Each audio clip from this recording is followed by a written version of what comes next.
This episode of The Young Turks is brought to you by Audible.com. Get a free audiobook at audiblepodcast.com/TYT. Go. Saudi Arabia has entered Bahrain. Some are saying Saudi Arabia has invaded Bahrain.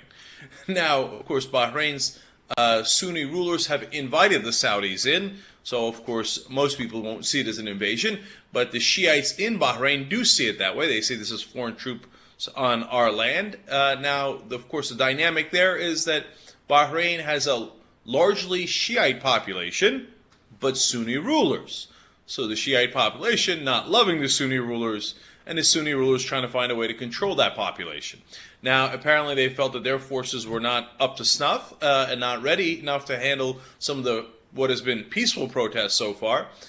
So they brought in 1,200 troops from Saudi Arabia and 800 from the United Arab Emirates.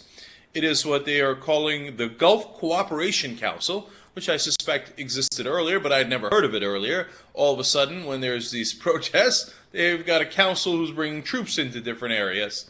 Now, people were concerned that this might lead to an uptick in violence. The Saudis said, no, of course not. They said that their military forces were there to, quote, protect the infrastructure, government offices, and industries. It would just simply free up the Bahraini police and military forces to deal with demonstrators. Now, that was yesterday. Today, they fired on the troops. It didn't take long, right? Unfortunately, some terrible violence has broken out in Bahrain.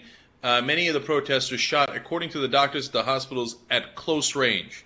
And shot to kill, as one of the doctors said, close range to the chest. That was one particular guy, but there are many, many victims who have been shot at close range. 2 have already died, shot in the head. But a Saudi police force person has also died as well. And so, obviously, clashes have broken out immediately. And the Saudis are apparently, the Saudi forces, are firing into the crowds. So that whole idea of protecting infrastructure, apparently total and utter nonsense. So obviously this is problematic for not just Bahrain, but the whole region. Why? Now, Iran is partly loving this because they want to expand their power. One of the ways that they do that is by encouraging Shiites in neighboring countries, like Bahrain, neighboring as in the general area.